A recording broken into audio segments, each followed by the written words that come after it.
Bienvenido al programa de Peter de Grau. Y aquí estamos con Pelayo, su host, que vamos a hablar sobre cine y literatura. Un poco cine y literatura, claro. Pero cine de este elevado, ¿no? Literatura elevado. De la ciencia ficción más ciencia que ficción. Vamos a hablar de 2001, Odisea en el espacio. 2001. Tenemos que hacer lo del mono, sí, ¿no? El mono. Bueno, el mono ya lo estamos haciendo. Bueno, pues ¿por dónde quieres empezar, Tise? Porque hay que hablar... Pues hablar un poquito de cómo se formó, cómo empezó este proyecto, un poco, de dónde nace esta idea de 2001 en la película, ¿no? Dirigida por Stanley Kubrick, estrenada el 3 de abril de 1968 y basado en el relato, la novela, que se hizo a la vez que el guión de Arthur C. Clarke, que está basada en la idea de El Centinela, del 48. Yo no sé si leíste el libro del Centinela. No, yo la verdad que leí 2001, que es el libro que más o menos nos atañe aquí, pero ya no me puedo profundizar tanto. El Centinela es un relato corto que está muy guay, que por cierto en Noviembre Nocturno creo que lo tienen como audiorelato, y es la idea del Centinela en la Luna, aunque después cambia la idea, pero es esa idea, está muy bien ese relato, ¿no? Pues es uno que está en la Luna en el futuro y que sale a pasear por la Luna y se encuentra allí aquel obelisco, aquel bicho, aunque ahí en ese caso es una pirámide. Después cambia al obelisco y dice, entonces empieza a hacer preguntas, hostia, y esto, y pasa un poco lo mismo, empieza una señal que se supone que lo mandan a los extraterrestres y a saber qué es lo que pasa ahí, ¿no? Y está bien ese relato, ¿no? Ese relato le había gustado mucho a Stanley Kubrick y fue una de las ideas o gérmenes para empezar a escribir la novela. La novela y el guión. Que ahí hay una historia, porque eran múltiples las disputas. Bueno, quería hablar antes primero un poquito de lo que era la figura de Arthur C. Clarke, no de Kubrick. De Kubrick yo creo que no hace falta hablar mucho. Kubrick ya está bastante hablado. Porque se podría hacer un monográfico solamente de Kubrick, ese loco maravilloso, ese fotógrafo. Pues C. Clarke es muchas veces el que pasa más desapercibido, ¿no? El que hay mucha gente que ya ni siquiera lo conoce. Sí, Arthur C. Clarke es uno de esos grandes escritores de ciencia ficción, uno de los pivotes, sobre todo por su formación científica. Hay una de las cosas que, por ejemplo, no se sabe, que él era lo que es la tecnología del radar actual, en gran parte es gracias a él. Incluso eso, lo de los satélites, la tecnología de los cuales tenemos los satélites en el espacio, es gracias a él en mayor medida, ¿no? Él estaba ahí metido, él había sido militar además, y él había estudiado matemáticas y física. Y eso, claro, esa formación después la utiliza mucho para sus relatos. Sí, por supuesto, si algo difiere la obra escrita de la película es que un contenido científico abismal, que parece que te están explicando como si fuera una clase, y eso, hombre, se aprecia, ¿no? Esa clase de... Y era muy colega, o era de esta banda de Carl Sagan y Stephen Hawking. De hecho, voy a poner el enlace, voy a poner un trozo del vídeo de Carl Sagan, Stephen Hawking y Arthur C. Clarke, una entrevista en los años 60, que es maravillosa, que os aconsejo que la escuchéis, y la pondremos aquí un trocito y en enlace. Pues entre otras... Voy a entrar, avísame que... Eso, entre otras cosas, Arthur C. Clarke tiene varios relatos, y es uno de los ideólogos del ascensor espacial. Esa idea de que desde la Tierra salga un pivote para arriba, un ascensor geoestacionario, y se coloque, cosa que se ha utilizado muchas veces después en la ciencia ficción. Él lo utilizó primero en el relato de las fuentes del paraíso. Pero bueno, es también conocido por Cita con Ramma. ¿Por qué es importante Cita con Ramma?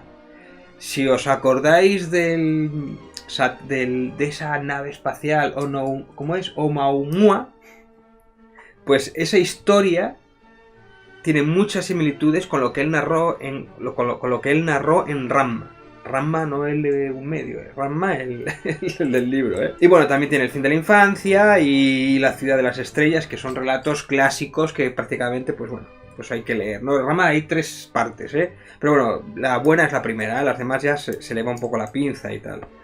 Básicamente es la historia de una nave espacial que la detectan y dice que vienen los extraterrestres, y la nave espacial pasa de nosotros como de la mierda. Y ahí se queda, ¿no? Sí, ese es lo mejor que pueden hacer, hombre.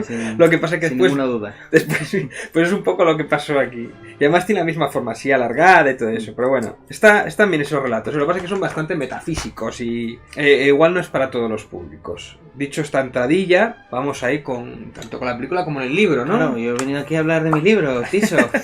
50 años de 2001, 51 años de 2001, y parece mentira que haya sido una obra con tanta hincapié que a día de hoy piensas en 2001 y igual antes que el 11S o qué cosas así piensas en la Odisea en el espacio, ¿no? Que al final ficción superó la realidad.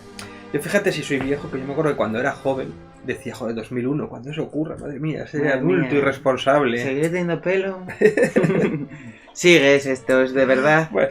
para el que se lo pregunta ahí desde la lejanía.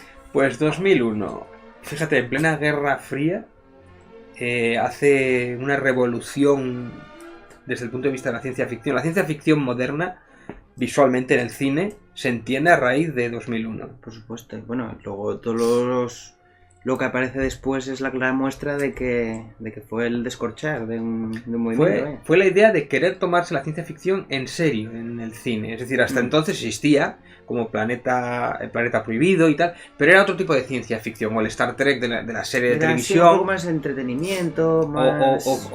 no se tomaba como algo real, era más fantasía casi, o era mucho de lucecitas, de bombillas, de exageraciones. Sin embargo, esto no. Un poco, vaya. Sí. Era otro rollo, vamos. Y sin embargo él quiso llevarlo a lo más real. Para eso hace falta una documentación enorme, una exactitud enorme y una cantidad de efectos especiales que cuajen en ese momento y que impacten como lo consiguió él, ¿no? Por supuesto. Los efectos especiales a veces también lo pensamos en igual la nave o esa valía científica, pero por ejemplo secuencias como es el viaje del final, ¿no? Que en el momento pues que estamos hablando un poco una etapa psicodélica de la humanidad con los movimientos hippies y con los movimientos pues se dice que incluso el público se acercaba a la pantalla del cine para poder viajar, para poder hacer ese viaje, para sentir ese efecto que para entonces era pues algo bastante novedoso en realidad, ¿no? Esa psicodelia combinada y llegar al punto también eso, lo que hablábamos combinado con esa científica, esos movimientos que hasta entonces, bueno, estaban un poco verdes en realidad en la mente de las personas. Sí, que utilizaban la parte del final para colocarse. Ese viaje psicotrópico era mucho de la época. Y bueno, pues era un plus añadido, ¿no? Hay que decir que, por ejemplo, la novela se escribe a la vez que el guión, pero llega un momento dado que Arthur C. Clarke le manda a tomar por culo, como quien dice. De hecho, hay algunas diferencias relativamente importantes con respecto a la película, ¿no? Stanley Kubrick era el típico que llamaba a las 5 de la mañana y decía, oye, esto, ¿cómo es? No sé qué, ya, esto cambia y tal. Era muy pesado el tío. Entonces él le dijo, yo termino mi novela, aunque difiera un poco. Y de hecho, en la película, el tema es que en la película, por sí sola, yo creo que no se llega a entender del todo. Deja que tú trabajes o que tú le pongas la película. Fue el objetivo de Kubrick desde un principio, ¿no? Y todas las veces que se negó a explicar el final no, pero sí hay momentos en que hay alguna entrevista que él explica el final, ¿eh? Sí, hay unas pocas en la llamada esa japonesa famosa y esa historias, pero por regla general él en aquella época quería eso, quería que la gente sacara sus propias conclusiones porque Kubrick siempre fue un artista, ¿no? Sí. Y al final es donde ves que esas diferencias claramente venían de que alguien quería hacer arte y la otra persona quería hacer ciencia escrita al final, ¿no? Sí, el caso es que Stanley Kubrick le quita cosas a la película, le quita guión y sin embargo en el libro se explica. De hecho, el trabajo de ver la película, o primero leer el libro y después ver la película, hace entender la película plenamente. Sin embargo, si tú solo ves la película, hay muchas cosas que es complicado. Narrativamente es una película complicada. La estructura de las varias partes, ¿no? La primera parte, que es la del mono. Primera parte, que por supuesto, quiero decir, todo lo que le resta, el que sea una parte sin ningún diálogo, evidentemente ahí hay unas explicaciones científicas ya no solo de lo que estás viendo, sino de lo que esos seres podrían estar sintiendo en el momento de ese trance del que se habla en el libro, que luego en la película pues pasa todo bastante más desapercibido, se ve solo como una evolución, pero no se ve no se empatiza realmente. Yo creo, faltó ahí un contenido más descriptivo de lo que está ocurriendo, por supuesto. Sí, de hecho, en la primera parte son 25 minutos lo que tarda en decir una sola palabra en la película, pero casi no lo necesita porque es casi una película muda. Pero la parte de los monos, que es cuando aparece el primer monolito, que narra cuando una inteligencia extraterrestre nos toca a este Mon Walcher y le da la posibilidad de crear herramientas para matar, básicamente. O para defenderse. O para vivir. Depende de cómo lo mires. Sí, pero bueno, como lo liga, hay un momento en que cuando él tira la herramienta, la tira hacia arriba y hace esa elipsis, la mayor elipsis de la historia del cine, y lo conecta con unos satélites, que esos satélites son armas nucleares, que en el libro te lo dice. Entonces te liga el poder de la herramienta con la destrucción, que eso es una idea que tiene ahí metida, ¿no? Que después en la película se diluye esa idea, pero se recupera en la segunda libro. Al igual que evolucionamos nosotros, pues también va evolucionando esas maneras de matar y, bueno, luego esas maneras de sociabilizar y esas maneras de todo, ¿no? Al final es la manera ya no solo de sobrevivir, sino de habernos multiplicado como lo hemos hecho, ¿no? Y de haber llegado luego a una... Es curioso arriba. Ligar la tecnología con el matar, con la herramienta... Eso, por supuesto, quiero decir, ahora igual y hemos llegado a un punto en el que vemos la ciencia como algo que igual lo puede parar, ¿no? Como una manera de llegar a esa sostenibilidad, de llegar a ese futuro que ahora mismo vemos que puede ser, puede no ser, porque en cualquier momento se puede todo congestionar. Pero no tenemos que recordar que hace unos años era todo lo contrario, ¿no? Que la tecnología venía de la guerra, que cuando había una guerra mundial la tecnología avanzaba, que cuando se descubría algo era porque se estaba intentando descubrir, pues o bien la fórmula de inmortalidad o bien todo lo contrario, ¿no? Y al final así fue como se descubrió la pólvora, y aunque se estaba intentando descubrir otra cosa, el primer uso que se intentó dar al final, quitando los fuegos artificiales, fue matar, evidentemente. Hay una cosa curiosa, que siempre se ha pensado que el hombre es el único que utiliza herramientas.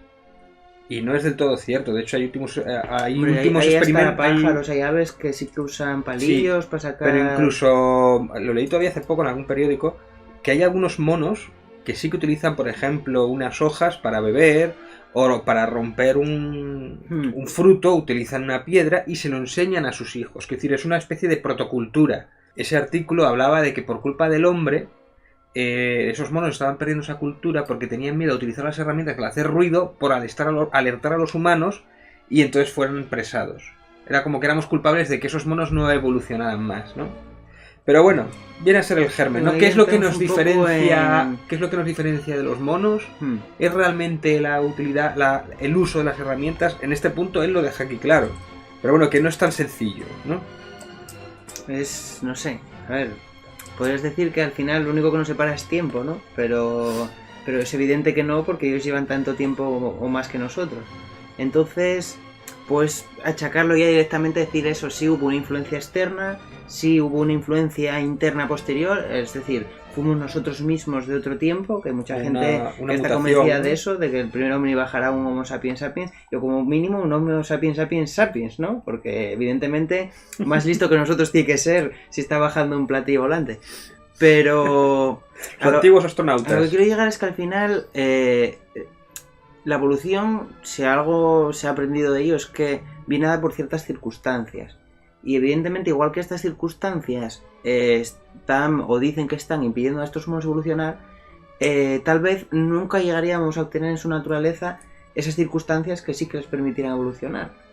Porque realmente no sabemos qué nos ocurrió a nosotros, ni qué fue ese punto de inflexión, ya sea externo o simplemente pues es una era glacial en la que necesitamos ser un poco más listos o una simple escasez. Otra de las teorías es que la agricultura donde estábamos había unos tallos altos y entonces eso era lo que teníamos que elevarnos la cabeza, y entonces fue lo que nos hizo andar a dos patas, ¿no?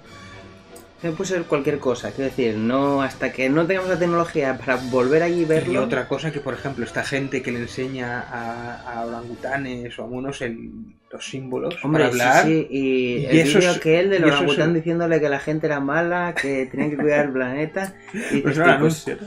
Pero pues bueno, que increíble, ¿no? Quiere decir que realmente le puedes enseñar bastante, y que tenía bastantes palabras y dominaba bastantes palabras, ¿no? Quiero decir, hombre, y así sabes de hace mucho tiempo que independientemente que en la naturaleza no los usen o no, tú a un orangután, claro que le puedes enseñar a utilizar algo. Bueno, pues el caso es que, por ejemplo, para la escena de los monos, por ejemplo, fue premiada El planeta de los simios por el mejor maquillaje, en vez de esta película, que era honorífico, porque todavía no era oficial, era la primera vez que se iba a instalar el mejor maquillaje, ese Oscar, porque realmente pensaban que eran monos de verdad. La Academia de Cine pensaban que de verdad eran simios, no que era gente maquillada. O sea, acojonante, la verdad es que están muy bien hechos, mucho mejores que el planeta de los simios, hombre. Y originalmente... Los simios salen durante toda la película, también eso quiero decir, que hay que tenerlo en cuenta para esas épocas. Pero bueno. Sí, pero que esto es que decir, en el año 60 y pico realmente Sí, tú los sí, ves y la son verdad es monos, que los ves que son monos. Dentro de la limitación de las escenas que hacen, quiero decir que es, si consigues bien el maquillaje es fácil más o menos mantenerlo antes de las escenas, etcétera, etcétera. Pero hombre, hay un trabajo ahí muy adelantado de su tiempo. Porque originalmente la idea era mostrar a gente cromañona, es decir, un poquito más tosco del humano Sí, normal y peludín, desnudos. tal. Pero había ahí un tema de la censura de que decía, joder, es que no puede ser que sean desnudos. Entonces él quería, bueno, pero estamos un poco... Y al final dijo, ponemos monos y que el pelo tape su desnudez, ¿no? Y bueno, está bien. De aquí pasamos a ese plano maravilloso que es el que lanza el hueso y pasa al plano espacial. Que con la música del vals, el Danubio Azul, y con esos bailes de las naves espaciales, para ir para un lado, para otro, que ahí se demora bastante, ahí se degusta el tío, enseñando todas las posibilidades de esas maquetas. Las tomas no son cortas en esta película, además, son planos muy mantenidos que yo entiendo que eso, que te da la fama que tiene la película, ¿no? A veces de somnífera. Sí, la verdad es que para coger el sueño, esta peli... Sí, la verdad que sí. ¿Sabes? Eso es una razón, porque esta peli realmente no es para ver en casa, no es para ver en una tele pequeña. Esta tele es para ver en el cine porque es muy visual. Esto te lo pones en el ordenador y corres el riesgo de que piensas que ha saltado el salvapantallas.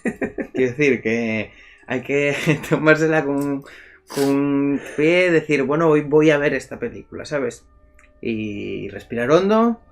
Y bueno, y verla en 2 o 3 veces porque te has dormido, pero bueno. Es una peli realmente pensada para cine, o sea, para...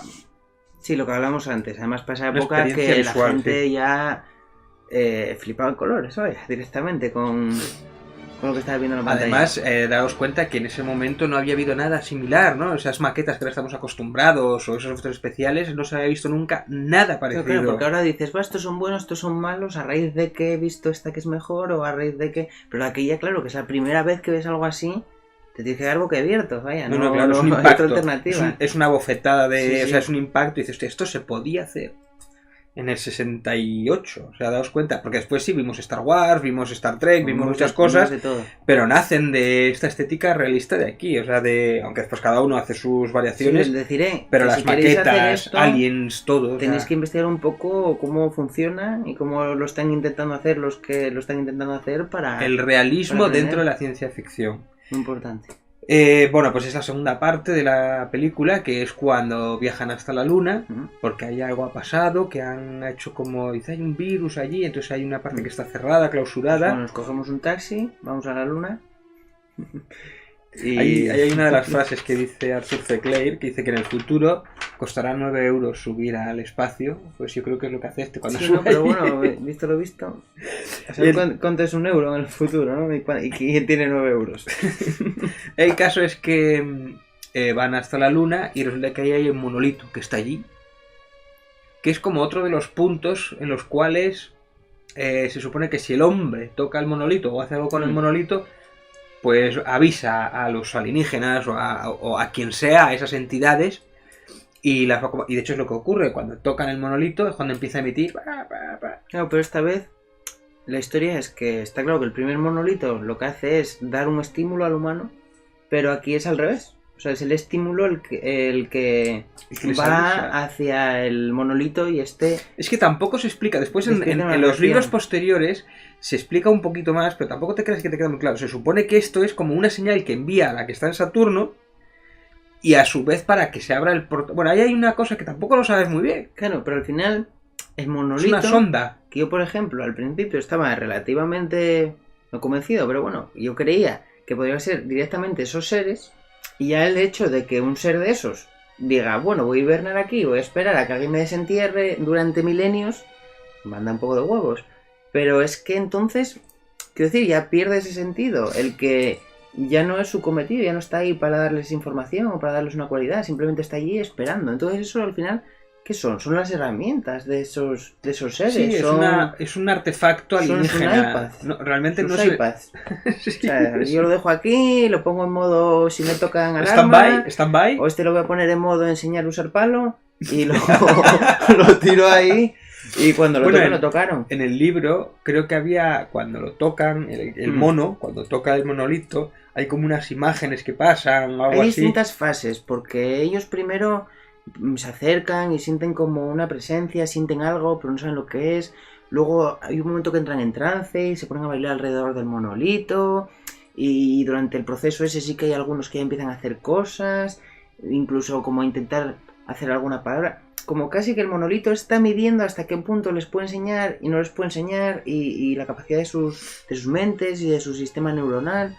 Entonces, claro, es muy interesante ver casi como eso, el proceso de instalación, ¿no? De ese conocimiento, de a ver, tú a qué hercios vas y qué te cabe y dónde te lo instalo, y al final hay, por lo que recuerdo, hay algunos que salen de ahí con esas habilidades. Como que hay otros que, eso, evolutivamente no han retenido ese conocimiento. Sí, sí, sí. Porque evidentemente si llega una hormiga y toca ese monolito, la hormiga no va a saber usar un palo. Entonces, eso es una parte muy importante que se pasa desapercibida. Nosotros éramos los únicos que podíamos tocar ese monolito. ¿Y eso lo sabían ellos? O sea, que ya había aquí uno y solo uno y lo programaron para ese solo uno.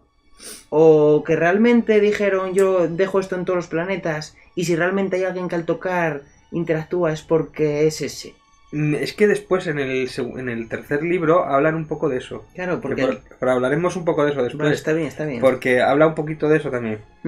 Llega la tercera parte, que es que aparece el tercer monolito en Júpiter. Aquí hay una diferencia con respecto al libro bastante importante, porque en el libro es Saturno.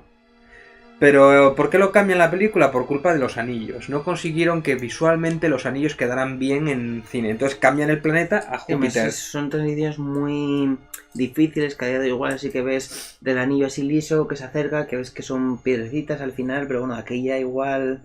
Pues no lo consiguieron del todo, entonces dijeron que Júpiter. Y entonces pasa de Gepeto a Europa. Y es un viaje en el cual están invernando... Y se despierta, empiezan a invernar. No, van dos despiertos. Van dos despiertos y dos invernando. Y ahí va la famosa nave Discovery con HAL 9000 para ver qué es lo que ocurre allí en Saturno. ¿Quién es HAL 9000? Es esa inteligencia artificial que dirige la nave. ¿Qué es lo que le ocurre a HAL 9000? ¿Puedes contármelo? Pues hombre, HAL 9000 se ve ante un dilema que evidentemente sus programadores no habían visto, ¿no? O sea... Aquí yo desde mi punto de vista hay algunos fallos, que sí que hay gente que puede explicar diciendo que estoy adelantando un poco, pero bueno, que le da un aneurisma y ciertas cosas a la nave, pero bueno. El programa en sí tiene dos cometidos esenciales, que el primero es que la misión salga a flote, es lo más importante, pero la segunda es que los que están en la nave no sepan cuál es la misión, porque eso podría ponerlo en riesgo. Entonces, claro, la inteligencia que es tan inteligente como no, se da cuenta de que si no lo saben es un problema, pero que si lo saben también. Entonces, en un arrebato de originalidad, pues decide probar otras estrategias. Claro, aquí directamente ya nos estamos saltando leyes de la robótica, cuando empieza a hablar de estas estrategias. Es que ahí es, de hecho Isaac Asimov, cuando habla de las leyes de la robótica y emplea sus relatos para enfrentar a esas... Los robots se encuentran en una contrariedad por las leyes de la robótica, es lo que le pasa a HAL 9000, precisamente. Correcto. Entonces ahí dicen, bueno, le da un aneurisma y toma unas decisiones relativamente radicales. Hombre, desde mi punto de vista, la máquina no se comporta como si le hubiera dado un aneurisma. O sea, quiero decir, ella es plenamente racional, se ve que no ha habido ningún fallo en ella, que simplemente está tomando una decisión. Ahí hay un tema, porque nace el problema de que se equivoca y él no se puede equivocar nunca. Y ahí es cuando entra en conflicto del todo encima. Claro. Porque más lo dice en el relato. Y es cuando se demuestra que tiene una equivocación en el sensor o cuando sale el humano fuera y ve que se ha equivocado HAL, es cuando el otro dice, hostia, no puedo equivocarme, tengo que matarlos. Y tengo que llevarlo todo al fin del puerto. O sea, ahí... Bueno, realmente se supone que ella, cuando dice tengo que matarlos, es en el momento que se entera de que la quieren desconectar. Sí, también. Que puede leer los labios y tal. Y ahí ya se salta otra ley de la robótica, que es ponerse a ella por delante de ellos, evidentemente. Pero el fallo, yo creo que en primera instancia, el fallo es relativamente real porque pierden las comunicaciones. Lo que pasa es que ella lo achaca a un fallo que hay. Yo ahí realmente lo que creo es que las ha cortado HAL directamente y que simplemente les quiere un poco entretenidos. Cuando ellos se dan cuenta de que algo va mal, de que no puede fallar, pero de que le está tomando el pelo a la máquina a ellos, pues deciden hacer el complot y ella ya dice, pues mira, hasta aquí, porque si me muero yo, la misión no va a salir. Y eso sí que es cierto, porque realmente la misión sale... Es que esa es una buena pregunta. Hay un apunte, si te acuerdas, que creo que es en el libro, cuando no es que juega al ajedrez con la máquina, y hay a veces que le deja ganar al humano para que se sienta bien. Sin embargo, aquí cuando el humano sale fuera y se da cuenta que el robot se ha equivocado en el diagnóstico, es cuando lanza a todos por la borda, cuando abre todo. Es como que no puedo dejar que sepan que me puedo equivocar, ¿no? Es como algo, una contrariedad. Pero bueno, sí, claro. Que por cierto, el astronauta se llama Dave Bousman y tiene esa falta de... En ningún momento ves que tenga ni sensación de agobio, ni sentimientos. Es completamente robótico. Tío, la verdad es que, a ver, para ser astronauta tienes que ser ya... Los tiene... Tú bastante tal, pero sí, sobrio. Estamos hablando ahí Está buscado eso adrede, ¿eh? En contraposición a Hal, ¿no? Que parece que tiene más sentimientos Hal. Y eso de que nunca le habían desenchufado y no sabe lo que es la muerte, que es a lo que tiene miedo Hal, dice soñaré. Eso es maravilloso, ¿no? Soñaré. Dice, soñarán con ovejas. Y entonces, ¿qué ocurre? Una vez que apagan a Hal, con esa escena mítica de que van apagándolo y va volviéndose más sencillo... Acaba ahí sonando una canción. Esa frase, ¿no? que Lo es... último que suena. El último disco es la... Ahora no me acuerdo qué canción es, porque claro, en el libro no lo notas tan tal, pero... Es que esa frase que dice creo que es la primera vez que se dijo un Atari, la primera frase que se dijo en voz o algo así, como que se volviera a su experiencia mínima o algo así. Va quitando memoria.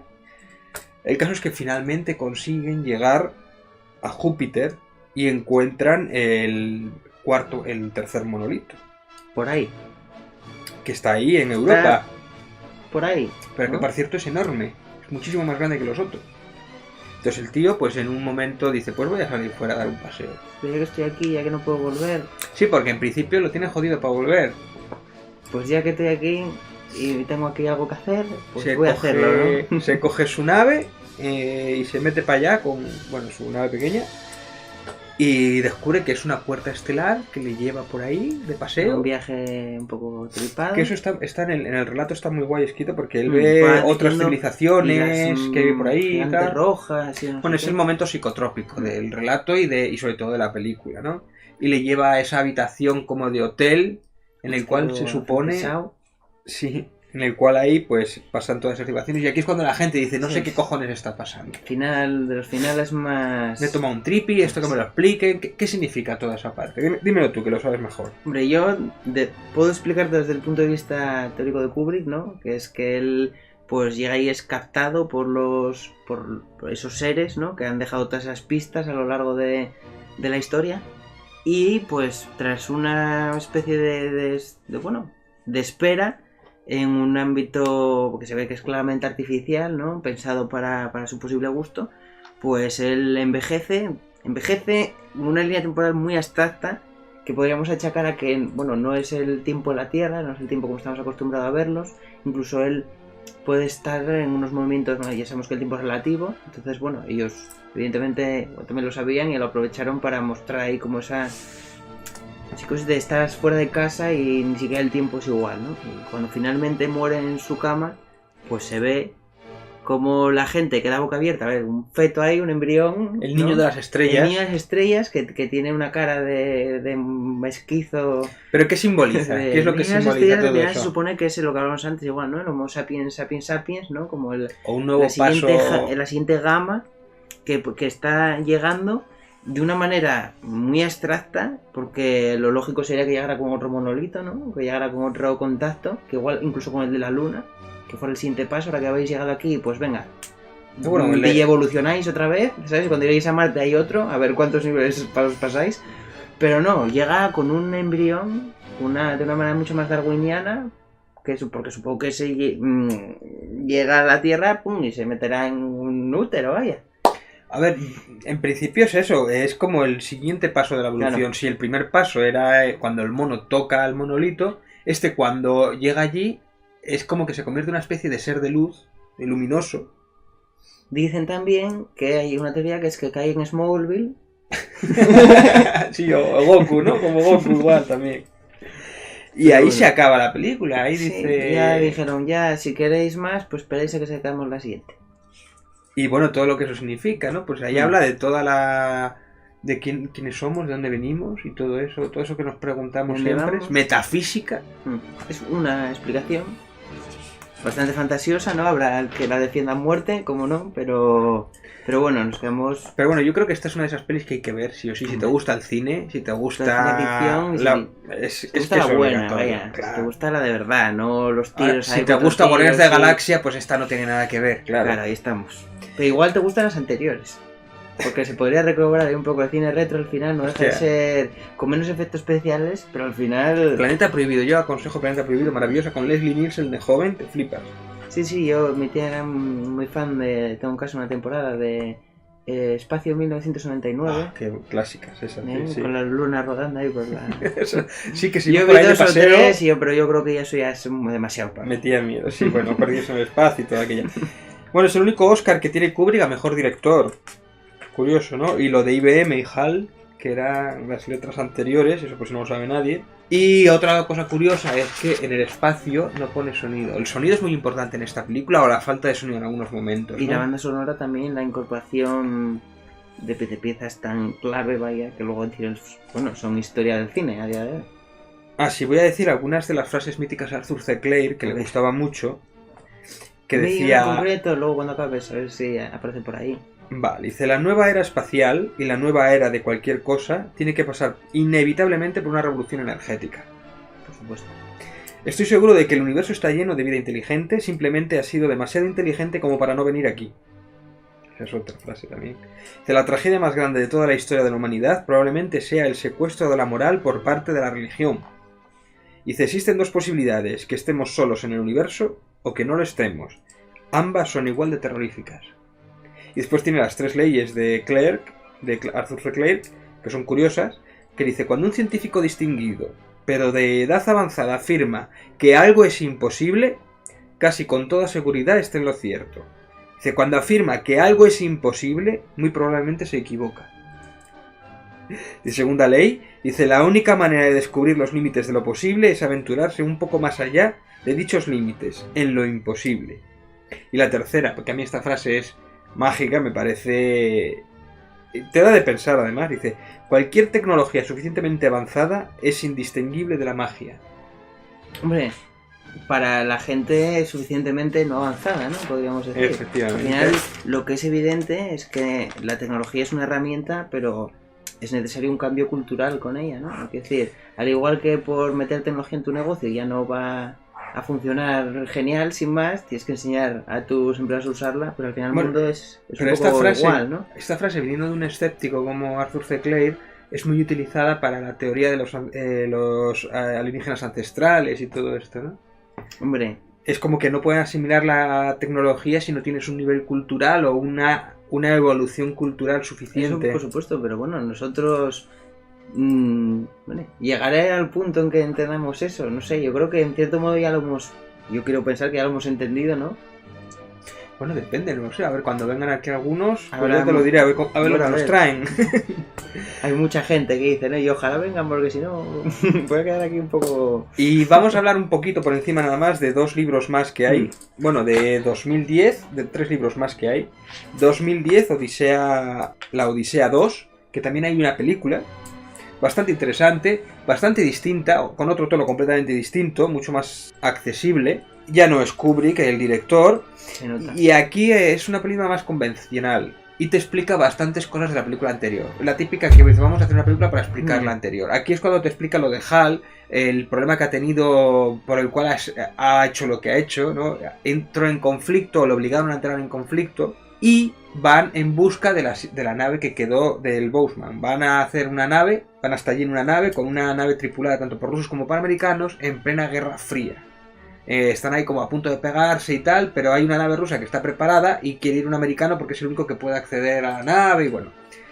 La verdad es que la película a mí me gusta bastante, está bastante bien. Es verdad que no tiene la misma estética que la anterior, ni el mismo ritmo, ni la misma fotografía, pero bueno, es una película más de aventuras. Y con ese final maravilloso que es el nacimiento de una nueva estrella, que es Júpiter. De hecho, el libro, por ejemplo, corrigen y también evitan Saturno y lo dice que vuelve a ser Júpiter. Es como si fuera una segunda parte de la película en vez de del libro, ¿no? Te lo explica en el prólogo del libro, además. Pues el nacimiento de esa nueva estrella, Lucifer, ¿no? Júpiter siempre se ha dicho que era una estrella fallida, que le ha faltado masa para poder ejercer como una estrella, como una segunda, como si fuéramos un sistema binario. Pues aquí llegan estos alienígenas, estos monolitos, llegan a aparecer un montón de ellos, y dice, vamos a hacer aquí otra estrella, y le dice a los humanos un mensaje. Dice, bueno, podéis estar en todos los sitios, pero Europa lo dejáis aparte. No podéis entrar en Europa, todo lo demás podéis conquistarlo, podéis hacer lo que queráis. Y entonces acaba con la nueva estrella en el firmamento, con esta estrella Lucifer. ¿Qué ocurre en el tercer libro? Efectivamente llegan los humanos. Varios años después, Odisea 2061. Y por un problema de una nave, aparte justo cuando pasa el cometa Halley, pues acaban aterrizando en Europa y ven que hay una nueva raza que está evolucionando allí, y para no interceder en su evolución, por eso no querían que estuvieran los humanos ahí.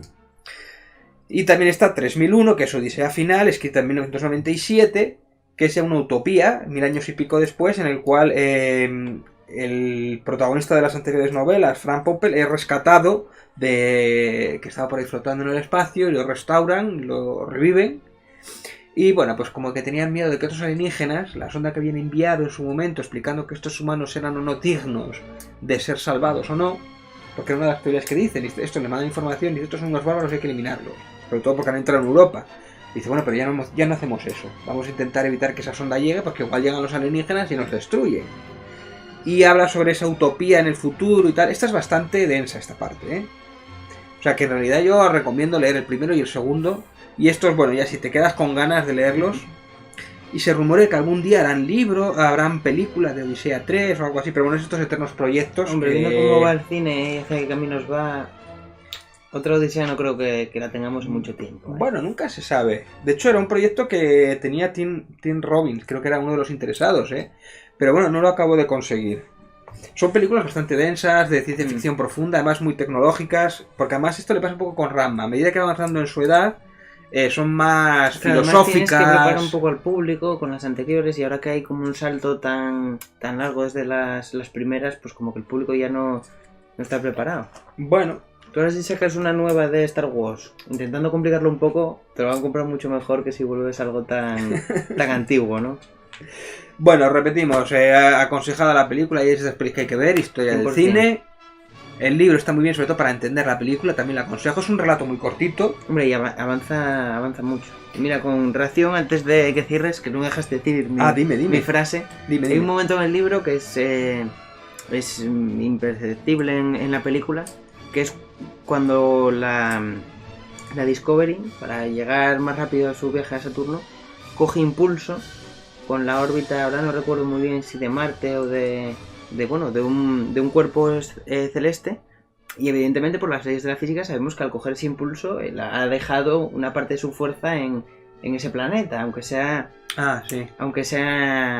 a primera vista no se vea. Influyen los dos cuerpos. Entonces claro, dicen que es como, y ahí dejándole a Discovery por primera vez su huella en ese cuerpo, que se ve que aún no habían estado, pero que aún así sí que habían de alguna manera incidido en que habían movido el planeta, claro, una millonísima, pero esa era la firma, ¿no? Era la primera pisada humana en ese sitio, ¿no? Y eso me pareció increíble, ¿no? Pensar así, ¿no? Es decir, cada cosa que haces tiene una reacción a veces eterna, ¿no? Y va a quedar así cambiado para siempre, aunque a nadie le importe. Son muy bonitas las descripciones que hace del cosmos, ¿no? Esos bulbos, sí. Bueno, esos tirilares tecnológicas. Cuando llega al primer monolito, no, al segundo, perdón, en la Luna, y describe cómo son las instalaciones que tienen montadas alrededor, que incluso te dicen hasta de cuántos metros son y de cómo están armadas, y dices, madre mía, si es que este hombre me está diciendo aquí para que las construya yo, vaya. Que aquí es lo curioso, ¿no? Como la primera reacción de los humanos es secreto absoluto, decir que hay otra cosa y ocultarlo. Y que no lo sepa ni el tío que va a ir. Y el terror cósmico de a ver qué cojones es eso. Y lo tocan porque es un defecto humano, que todo lo que ven lo tienen que tocar. Y bueno, está bien, te hace pensar. Un poco de cosas muy humanas, ¿no? La curiosidad, si no lo toca, no lo domina, lo destruye. El poder, ¿no? Querer cogerse, porque al final esa información de alguna manera es poder, ¿no? Y si contratamos nosotros primero, nosotros somos los que, ¿sabes? No, bueno, pues creo que vamos a acabar aquí en el programa de Peters de Grau. Nos vemos próximamente. Gracias, suscribiros. Hay que salir de pobre y gracias.